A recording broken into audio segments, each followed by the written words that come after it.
তাহলে যখন এই কৃষ্ণের বাম অঙ্গ থেকে রাধারানীর সৃষ্টি হলো, তখন রাধা অঙ্গ থেকে সরাসা গোপীর সৃষ্টি হলো। সরাসা মানে 16 জন, 16 বছরের গোপী, এদের সৃষ্টি হলো। গোপী কাদেরকে বলা হয়? বলছে গোপনে যারা গোবিন্দ ভজে তাদেরকেই গোপী বলা হয়। তাহলে এই রাধাঙ্গ থেকে সরাসা গোপীর সৃষ্টি হলো এবং কৃষ্ণাঙ্গ থেকে সখাগণের সৃষ্টি হলো।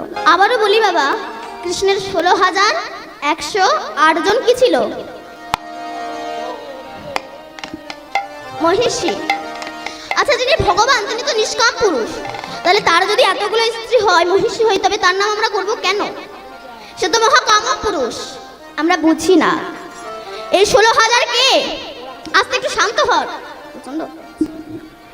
বলছে 16,000, 16,000, 16 জন এই দেহের মধ্যে হা করে আছে আমাদেরকে গ্রাস করবে বলে।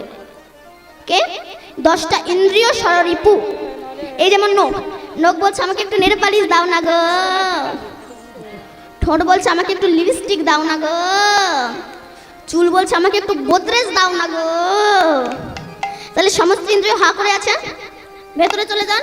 কাম ইন্দ্রিয় বলছে আমি একটা ভালো পুরুষ ধরব, পুরুষ বলছে আমি একটা ভালো স্ত্রী ধরব। আর লোভ ইন্দ্রিয় একাদশী তো মুরগির ঠ্যাং চেবাচ্ছে। রাধে রাধে। অনেকে বলে বাবা প্রতিদিন তো মাছ মাংস খাচ্ছিস, অন্তত একাদশী অমাবস্যা পূর্ণিমার দিনটা খাস না। তখন সে কি বলে জানেন? আপনি বেশি জানেন। আত্মা ভগবান, আত্মা যা চাই গিলে যাও তাই। কেন? আপনি কি আত্মা দাস? আত্মা যা চাইবে আপনাকে তাই খেতে হবে। ধরো রাস্তা দিয়ে যাচ্ছেন, কোনো ভালো পুরুষ কোনো মহিলাকে দেখেছে, আত্মা বলছে একটু গিয়ে জড়িয়ে ধর, গিয়ে জড়িয়ে ধরবেন। আর পাবলিক যখন ধোলাই দেবে বলে মেরো না, আত্মা ভগবান চেয়েছি তাই জড়িয়ে ধরবে। শুধু ধোলাই দেবে না, রাম ধোলাই দেবে। হবে না। এই যে আমরা তিলকমালা করি, অনেকে বলে মন যদি ঠিক থাকে ওসব তিলকমালা করার দরকার হয় না। আচ্ছা, তোমাদের মনে যদি এত বিশ্বাস থাকে, কাল সকাল 10টার সময় আপনার যা আছে চুড়ি আংটি চেন পরে পোশাক পরবেন না, না পরে হাই রোডে গিয়ে ঘুরে বেড়াবেন। লোকে যদি বলে তুই পোশাক পরিসনি কেন, তখন আপনি বলবেন মন যদি ঠিক থাকে ওসব পোশাক পরার দরকার হয় না, মনে এই পোশাক পরিয়ে দেয়। হবে না। এই হচ্ছে কৃষ্ণের 16,000 মহিষী। আর 108 জন মহিষীকে না জপের মালার মধ্যে 100 জন হচ্ছে নামী, আর জন হচ্ছে অষ্টসখী বা অষ্টবসু।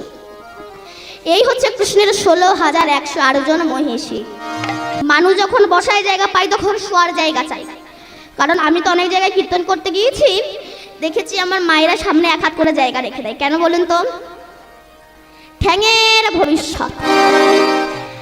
পা যখন ধরে যায় পাটাকে ছড়িয়ে দেয়। মানুষ যখন বসার জায়গা পায় তখন শোয়ার জায়গা চাই। ভগবান বলল এই জন্য আমি ভক্তের সামনাসামনি আসতে চাই না, আমি ভক্তের হৃদয় মন্দিরে থাকি। কেন না? ভালোবাসার মানুষ যদি সবসময় কাছে থাকে তার প্রতি কিন্তু ততটাও কদর থাকে না। কারণ আমার যে বাবারা চাকরি করেন, ব্যবসা সূত্রে বাইরে থাকে, 1 সপ্তাহ বাদে বাদে বাড়িতে আসে, দেখবেন তার কিন্তু কদরটা একটু বেশি হয়। এবার সেই বাবা যখন রিটায়ার হয়ে গেল তারা ততটা কদর থাকে না। আবার আমি দেখেছি আমার দাদা দিদিরা বিয়ের আগে প্রেম করার সময় কত অ্যাডভার্টাইজ না দেখায়, আমি তোমাকে ছাড়া বাঁচবো না, তুমি আমার জীবন, তুমি আমার হাড়, তুমি আমার ফুসফুস, তুমি আমার কিডনি, তুমি আমার হৃৎপিণ্ড। বিয়ের পরে দেখা যাচ্ছে একে অপরের মুখ দেখা দেখি হয় না। কেন? ওই যে ভালোবাসার মানুষ সবসময় কাছে আছে তার প্রতি ততটাও কদর থাকে না। ভগবান বলল এই জন্য আমি ভক্তের সামনাসামনি আসতে চাই না, আমি ভক্তের হৃদয় মন্দিরে থাকি। এই বলে ভগবান অন্তর্ধ্যান হয়ে গেলেন। তখন রাধারানী ব্রজের ধুলাই গড়াগড়ি দিচ্ছে, কৃষ্ণ কৃষ্ণ বলে কাঁদছে। এমন সময় ব্রজাঙ্গনাগণ, ব্রজ সুন্দরীগণ, ব্রজ গোপীগণ, ব্রজ রমণীগণ এসেছে। রাধে কি হয়েছে রে তোর, কাঁদছিস কেন? রাধারানী বলছে জানিস সখী আমার কৃষ্ণ হারিয়ে গিয়েছে। চুপ কর রাধে, বাজে কথা বলিস না। কৃষ্ণ কোনোদিন হারায় না, হারাই ভক্ত। সত্যি তোমরা হারিয়ে গিয়েছি কৃষ্ণ চরণ থেকে। বাবা হাঁটে যাবে, বোঝা মাথায় নিয়েছে, ছোট্ট যত্নের ছেলে বাবার হাতটা ধরেছে। বাবা আমাকে একটু নিয়ে যাবে? বাবা বললো কোথায় রে খোকা? বললো ওই তো মেলায়। তখন বাবা বলল খোকা ওখানে তো প্রচন্ড ভিড়, ওখানে গেলে তুমি হারিয়ে যাবে। তখন ছেলে বলল বাবা কথা দিচ্ছি তোমার হাত একটুও ছাড়বো না। এবার বাবা বিশ্বাস করে যেই না ছেলেকে হাটে এনেছে, বোঝাটা নামাতে গিয়েছে, হাতটা ছাড়া পড়েছে। সেই সময় ছেলে বিভিন্ন রকম দোকান দেখছে, বেলুনের দোকান, খেলনার দোকান, মিষ্টির দোকান, বাজারে কিনা নেই। এইসব দোকান দেখতে দেখতে ছেলে বাপের কথা ভুলে গেছে। এবার সন্ধ্যা হয়েছে, তখন বাবার কথা মনে পড়েছে। তখন বাবা বাবা বলে কাঁদছে। এমন সময় এক মিষ্টির দোকানদার জিজ্ঞাসা করছে, এই খোকা, কি হয়েছে রে তোর, কাঁদছিস কেন? বলে, আমার বাবা হারিয়ে গিয়েছে। বলে, ওরে বাবা হারায় না, হারিয়েছিস তুই। তো তুই এক কাজ কর, তুই এক জায়গায় দাঁড়িয়ে কাঁদ, নইলে তুইও তোর বাবাকে খুঁজে বেড়াবি, তোর বাবাও তোকে খুঁজে বেড়াবে, কেউ কাকে পাবে না। এবার এই মিষ্টির দোকানদারের কথা শুনে এই যে এক জায়গায় দাঁড়িয়ে কাঁদছি, আর এদিকে বাবা তো ছেলে হারিয়ে পাগল হয়ে গিয়েছে। ছেলেকে খুঁজতে খুঁজতে দেখতে পেয়ে এসে বুকের ভিতরে ধরে, উভয়ই কেন। বৈষ্ণব কবি তত্ত্ব দিচ্ছে, আমি আপনারা যখন মাতৃগর্ভে ছিলাম, ওই কৃমিকীটের দংশন সহ্য করতে না পেরে, 32টা নারীর বন্ধন সহ্য করতে না পেরে, ওই চামড়ার বাক্সের ভিতরে পুজ রক্তের ভিতরে থাকতে না পেরে, আমরা বিশ্বপিতাকে কেঁদে বলেছিলাম, হে বিশ্বপিতা, একবার আমাদেরকে ভবের হাটে নিয়ে চলো না। আমাদের বিশ্বপিতা বলেছিল, ভক্তরে, ওখানে গেলে তো সবাই হারিয়ে যায়। সবাই বলেছিল আমার নাম করবে, কেউ আমার নাম করে না, তুই যদি হারিয়ে যাস। আমরা বলেছিলাম, হে বিশ্বপিতা, একবারে নিয়ে চলো। যত ভালো মন্দ খাই না কেন, যত গাড়ি বাড়ি ঐশ্বর্য হোক না কেন, কথা দিচ্ছি তোমার চরণ আমরা ছাড়বো না। এইবার আমাদের বিশ্বপিতা আমাদেরকে বিশ্বাস করেন, যেই না আমাদেরকে ভবের হাটে এনেছে, আমরা বিভিন্ন রকম দোকান দেখছি। ছেলে একটা দোকান, মেয়ে একটা দোকান, স্ত্রী একটা দোকান, পুত্র একটা দোকান, সব এক একটা দোকান। এই দোকানগুলোকে সারা জীবন দেখছেন, অনুভব করছি। অনুভব করতে করতে যখন আমাদের আয়ু সূর্য পাটে বসেছে, কাম ক্রোধ লোভ আমাদেরকে ঘিরে ফেলেছে, এবার একবার ছুটে যাচ্ছি কালীর কাছে, দুর্গার কাছে, শিবের কাছে। কোথায় গেলে আমরা বিশ্বপিতাকে পাবো? হরিব এই সেই হরিনাম, যে নাম করলে বদরক্ত ফিল্টার হয়। এই জন্য দেখবেন যারা অসুর প্রকৃতির মানুষ, এরা হরিনাম করতে চায় না, শুনতে চায় না, যারা করে এদেরকে করতেও দেয় না। কেন? এই হরিনাম করলে বদরক্ত ফিল্টার হয়, যেটা হয়েছিল প্রহ্লাদের বাবা হিরণ্যকশিপুরে। এই জন্য যারা অসুর প্রকৃতির মানুষ, এরা হরিনাম করতে চায় না, শুনতে চায় না, যারা করে এদেরকে করতেও দেয় না। এরা কারা বলেন তো? এটা হচ্ছে জমের এজেন্ট।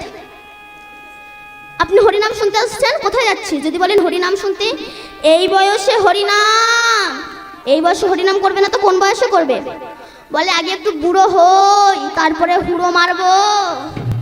মহাজন বললেন, বুড়ো হয়ে গেলে মানুষের নেগেটিভ পজিটিভ জ্ঞান থাকে না, তখন বলতে পারে না হরি দয়া করো, বলে হরি দোলা করো।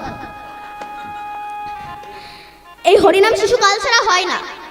এক বুড়িমা জীবনে কোনোদিনও বাসে ওঠেনি, লাইফে প্রথম ফার্স্ট বাসে উঠেছে।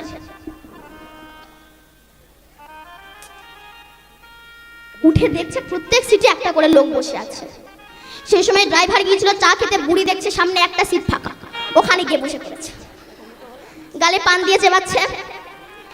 ড্রাইভার এসে দেখে আমার সিট লেডিস হয়ে গেল কি করে? ও বুড়িমা, আপনাকে যে এখন উঠতে হবে। কেন রে বাবা? বুড়িমা, আমি এই জায়গায় বসে গাড়ি চালাবো।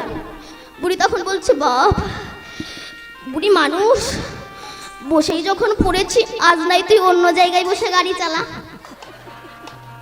বুড়ি জানে না বাসে বহু সিট থাকতে পারে, যেমন ড্রাইভারের সিট ছাড়া ড্রাইভার গাড়ি চালাতে পারে না, তেমনি দেহে অনেক পরমায়ু থাকতে পারে, শিশুকাল ছাড়া গোবিন্দ ভজন হয় না রে, তাই গৌর হরি। একদিন নারদ কৃষ্ণের কাছে গিয়েছে, কৃষ্ণ, তোমার তো 16,108 জন বউ, আমাকে 2-4টে বউ হাল্লাদ দাও। কৃষ্ণ বলে, তুমি বউ নিয়ে কি করবে? বলে, শুনেছি যেখানেই উৎপত্তি জীব সেখানেই ক্ষয়, তাহাই ভজন করলে যে মুখ্য পদ পায়। রাধে রামকৃষ্ণ দেব স্ত্রীকে পূজা করতো কেন? কামিনী রূপে নয়, ভজনীয় রূপে। নারীর দেহে সব পাওয়া যায়, স্বামী খোঁজে বিষ, সন্তান খোঁজে অমৃত, একই দেহের মধ্যে বিষ আর অমৃতের আপ ডাউন ঘটে। তো আমাকে 2-4টে বউ হাওলাদ দাও। কৃষ্ণ বলে, ঠিক আছে, তুমি বউ নিয়ে যেও, তবে আমি যে ঘরে থাকবো সেই ঘর থেকে তুমি বউ নিয়ে যাবে। নারদ বলল, ঠিক আছে। কৃষ্ণ একা কটা ঘরেই বা থাকবে, আমি বেশ সুন্দরী সুন্দরী ওই বউগুলো বেঁচে বেঁচে চলে যাবো। ফ্রি মাইন্ড হয়ে গিয়েছে, কৃষ্ণ তো বলেই দিয়েছে। এবার প্রথম ঘরে ঢুকেছে, সেখানে গিয়ে দেখি কিনা কৃষ্ণ শঙ্খ চক্র গদা পদ্ম নিয়ে দাঁড়িয়ে আছে। কৃষ্ণ শুধু বাসে নিয়ে প্রেম করেনি, লক্ষ লক্ষ অসুরকেও হত্যা করেছে। আমরা বলি কৃষ্ণের 16,108 জন বউ, আর আমরা 2-4টে করলে দোষ। আজকাল সিরিয়ালে দেখেন না, এক একটা নায়িকা 4-5টা করে বিয়ে করছে, আর এসব দেখে আমার মায়েরা ভাবছে, তবে আমি আর একটা নিয়ে থাকবো কেন, আমিও 4-5টা করে নিই। আর বউ যদি, স্বামী যদি বলে তুমি এমন করছো কেন, বলে ওই তো সিনেমায় সিরিয়ালে দেখলাম। কৃষ্ণ শুধু বাসি নিয়ে প্রেম করেনি, লক্ষ লক্ষ অসুরকে হত্যা করেছে। আর এক ঘরে গিয়েছে, সেখানেও দেখিয়ে দেন কৃষ্ণ। যে ঘরে যায় সেই ঘরে কৃষ্ণ। নারদ মনে মনে ভাবে নিশ্চয়ই ঘরের মিডল পজিশনে একটা ছিদ্র আছে, সেখান থেকে এই ঘর থেকে এই ঘরে ঢুকে যাচ্ছে। কৃষ্ণকে ভালো করে খুঁটির সঙ্গে বেঁধে যেই না আর একটা ঘরে গিয়েছে, সেখানে গিয়েও দেখছে কৃষ্ণ। নারদ বলে, কৃষ্ণ তুমি তো কোনো ঘরই ফাঁকা দিচ্ছ না। কৃষ্ণ বলল, নারদ আমি যে ঘরে থাকি না সেই ঘরটাই তো থাকে না নারদ।